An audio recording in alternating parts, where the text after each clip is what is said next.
प्यारे दर्शकों नमस्कार। तारीख है आज 14 अक्टूबर 2025, दिन मंगलवार, हिंदी तिथि कार्तिक महा अष्टमी। आइए नजर डालते हैं हमारे प्यारे राज्य हिमाचल प्रदेश की तमाम बड़ी खबरों पर। वीडियो शुरू करने से पहले कमेंट बॉक्स में जय हिंद लिखकर हमें सपोर्ट करें।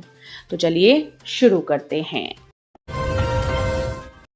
वीरभद्र सिंह एक नाम नहीं बल्कि हिमाचल की आत्मा। भावुक हुए विक्रमादित्य, सुक्खू बोले पूर्व सीएम से बहुत कुछ सीखा। हिमाचल प्रदेश के लोक निर्माण मंत्री विक्रमादित्य सिंह ने कहा कि उन्हें वीरभद्र सिंह के पुत्र होने पर गर्व है। विक्रमादित्य सिंह ने कहा कि वो जीवन भर हिमाचल को आगे ले जाने के लिए समर्पित रहेंगे। उन्होंने भावुक होते हुए कहा कि वीरभद्र सिंह एक नाम नहीं बल्कि हिमाचल की आत्मा थे। उन्होंने कहा कि वीरभद्र सिंह के सपने को साकार करना ही उन्हें सच्ची श्रद्धांजलि होगी। विक्रमादित्य सिंह ने दावा किया कि वीरभद्र सिंह ने हिमाचल का चहुमुखी विकास किया। उन्होंने कहा कि वीरभद्र सिंह हमेशा लोगों के विश्वास पर खरा उतरे और हिमाचल के विकास की इबारत लिखी। सुबह शाम ठंड, हल्की ठंड के साथ हफ्ते भर साफ रहेगा मौसम। हिमाचल प्रदेश में आने वाला हफ्ता पूरी तरह से राहत भरा रहने वाला है। मौसम विज्ञान केंद्र शिमला ने अपने ताजा बुलेटिन में बताया कि 14 अक्टूबर से लेकर 19 अक्टूबर तक पूरे प्रदेश में मौसम शुष्क रहेगा। अगले 7 दिनों के दौरान न तो बारिश की संभावना है और न ही ऊंचाई वाले इलाकों में बर्फबारी के कोई आसार हैं। यानी आने वाले दिनों में प्रदेश में धूप खिली रहेगी और आसमान साफ रहेगा। पिछले 24 घंटे के दौरान पूरे हिमाचल में मौसम शुष्क रहा।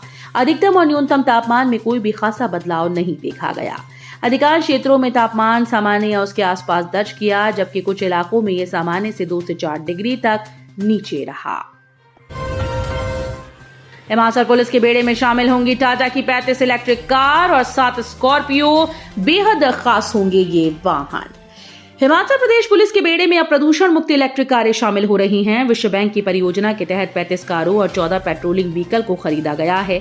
ट्रैफिक के साथ कानून व्यवस्था के लिए टाटा कर्व ईवी कारों को शामिल किया जा रहा है। शिमला के टाटा मोटर शोरूम में इन दिनों इन गाड़ियों पर आवश्यक सुविधाओं के अलावा हिमाचल पुलिस लिखने व अन्य कार्य किए जा रहे हैं। इसके अलावा प्रदेश के बर्फीले क्षेत्र के लिए 7 डीजल महिंद्रा स्कॉर्पियो गाड़ी खरीदी गई। राशन डिपो में पहुंचा हिमचक्की आटा। ऑर्गेनिक गेहूं से तैयार आटा 5 किलो, दलिया आधा किलो की पैकिंग में मिलेगा। प्रदेश के लोग प्राकृतिक खेती से तैयार गेहूं का आटा अपने नजदीक के सस्ते राशन के डिपुओं से खरीद सकते हैं। लोगों को गेहूं का आटा हिमचक्की आटे के रूप में मुहैया करवाया जा रहा है। इसके अलावा प्राकृतिक गेहूं का दलिया भी सस्ते राशन की दुकानों से लोग खरीद पाएंगे। गेहूं का हिमचक्की आटा 5 किलो की पैकिंग में और दलिया आधा किलो की पैकिंग में मुहैया करवाया जा रहा है। गेहूं आटा 100 रुपए किलो और दलिया 115 रुपए किलो के हिसाब से लोग डिमांड देकर खरीद सकते हैं। शहरी क्षेत्रों के डिपुओं में पहले फेज में 98 क्विंटल आटा और 157 क्विंटल दलिया डिपुओं में बेचने के लिए भेजा गया, ताकि लोगों को प्राकृतिक खेती से तैयार आटा और दलिया घर द्वार के नजदीक खरीदने को मिल सके। आखिर कैसे होगी खाद्य पदार्थों की जांच? प्रदेश में महज एक लैब रिपोर्ट आने में लग रहे महीनों। प्रदेश में खाद्य पदार्थों की गुणवत्ता की जांच कैसे होगी जब ना तो पर्याप्त इंफ्रास्ट्रक्चर ही है और न ही जांच के लिए उचित लैब और स्टाफ। पहाड़ी राज्य हिमाचल प्रदेश में अधिकतर खाद्य प्रोडक्ट के लिए दूसरे राज्यों पर अधिक निर्भरता है, खासकर दैनिक उपभोग की वस्तुएं जिनमें दूध, घी, पनीर, खोया, मावा और ब्रेड सहित कई अन्य प्रोडक्ट हैं। क्या जो खाद्य पदार्थ बाजार में बिक रहे हैं उनकी क्वालिटी सही है? क्या मिठाइयां उन मापदंडों पर आधारित हैं जो स्वास्थ्य के लिए हानिकारक ना हो? बदलते परिवेश में जिस प्रकार से बीमारियां बढ़ रही हैं, अस्पतालों में मरीजों का तांता लगा रहता है, उस हिसाब से ये जांच का विषय है कि जो हम ग्रहण कर रहे हैं क्या वो गुणवत्ता पर आधारित है या नहीं। बिजली बोर्ड के 7,000 कर्मचारियों को ओपीएस की घोषणा का इंतजार। बिजली बोर्ड के 7,000 कर्मचारियों को 15 अक्टूबर को शिमला में बिजली बोर्ड कर्मचारी यूनियन के राज्य स्तरीय सम्मेलन में ओपीएस बहाल होने की आस है। कर्मचारियों को उम्मीद है कि मुख्यमंत्री सुखविंदर सिंह सुक्खू इस मौके पर बिजली बोर्ड के कर्मचारियों को पुरानी पेंशन बहाली की घोषणा करेंगे। 15 अक्टूबर को यूनियन राज्य स्तरीय सम्मेलन आयोजित करने जा रही है, जिसमें मुख्यमंत्री सुखविंदर सिंह सुक्खू बतौर मुख्य अतिथि शिरकत करेंगे। कुल्लू दशहरा में तहसीलदार से अभद्रता पर पुलिस की बड़ी कार्रवाई। कॉलर से पकड़ने और धक्का देने वालों सहित 7 गिरफ्तार। अंतर्राष्ट्रीय कुल्लू दशहरा उत्सव में तहसीलदार कुल्लू हरि सिंह यादव को भीड़ में घसीटने और पीटने के मामले में पुलिस ने 7 लोगों को गिरफ्तार किया। इन सभी 7 लोगों से पुलिस ने गहनता से पूछताछ की। इस मामले में अब अन्य देवलुओं से भी पूछताछ की जाएगी। सोमवार को पुलिस ने 4 लोगों से पूछताछ की। इस मामले में जो फोन छीन रहा, जिसने कॉलर से पकड़ा, जो धक्के मार रहा सहित अन्य लोग शामिल हैं। सरकारी डिपो में मिलने वाले चावल में निकले प्लास्टिक जैसे चावल।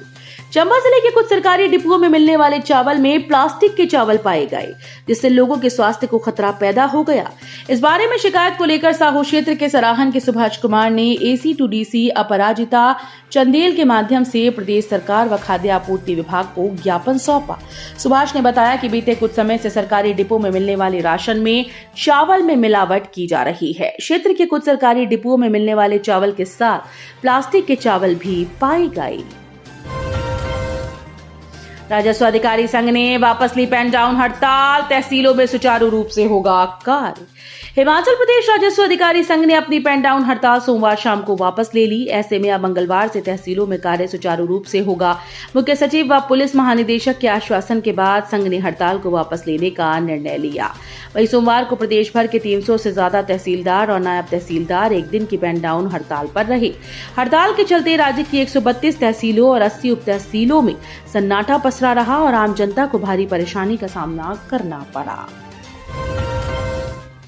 नाहन में फूड सेफ्टी विभाग की जगह जगह छापेमारी, बस स्टैंड में मिला ढेरों एक्सपायरी सामान। फेस्टिवल सीजन के चलते जिला सिरमौर का फूड सेफ्टी विभाग अलर्ट मोड पर आ गया। जिला सिरमौर में उपभोक्ताओं के साथ किसी प्रकार का खिलवाड़ मिलावटी सामान के माध्यम से ना हो, इस दिशा में फूड सेफ्टी विभाग ने जिले के अलग अलग हिस्सों में छापेमारी शुरू कर दी। सोमवार को जिला मुख्यालय नाहन में फूड सेफ्टी विभाग के जिला खाद्य सुरक्षा अधिकारी प्रियंका कश्यप के नेतृत्व में विभाग की टीम ने नाहन शहर के विभिन्न हिस्सों में छापेमारी की। इस दौरान नाहन बस स्टैंड पर एक दुकान में एक्सपायरी डेट के ढेरों सामान बेचे जा रहे थे। सुनहरा मौका, 80 पदों के लिए इस दिन होगा कैंपस इंटरव्यू, होनी चाहिए इतनी आयु। क्षेत्रीय रोजगार अधिकारी शिमला देवेंद्र कुमार ने जानकारी देते हुए बताया कि Paytm services limited GM plaza phase 7 industrial area Mohali के लिए फील्ड सेल्स एग्जीक्यूटिव के 80 पदों हेतु क्षेत्रीय रोजगार कार्यालय शिमला में कैंपस इंटरव्यू का आयोजन किया जा रहा है। उन्होंने बताया कि इन पदों के लिए इच्छुक उम्मीदवारों की शैक्षणिक योग्यता 10वीं पास या इससे अधिक, आयु 18 से 42 वर्ष के बीच होनी चाहिए। इन पदों के लिए केवल पुरुष ही आवेदन कर सकते हैं। नाबालिग से दुष्कर्म के दोषी को 20 वर्ष का कठोर कारावास, 30 दिन में 5 लाख मुआवजा देने का आदेश। जिला और सत्र न्यायाधीश कुल्लू के न्यायालय ने नाबालिग लड़की से दुष्कर्म के मामले में आरोपित को दोषी करार देते हुए 20 वर्ष के कठोर कारावास और 1 लाख रुपए जुर्माने की सजा सुनाई। न्यायालय ने यह भी आदेश दिया कि जुर्माने की राशि न भरने की स्थिति में दोषी को 2 वर्ष का अतिरिक्त साधारण कारावास भुगतना होगा। खाई में गिरी स्कूटी, युवती की हुई मौत। तीसा में आए दिन सड़क हादसे लोगों की जान ले रहे हैं। सोमवार को एक सड़क हादसे में युवती की मृत्यु हो गई। युवती की पहचान वैष्णवी पुत्री अनिल छाबड़ा, गांव व डाकघर तीसा, तहसील चुराह के रूप में हुई। सोमवार दोपहर को वैष्णवी स्कूटी पर सवार होकर तीसा से अटल चौक की तरफ आ रही थी।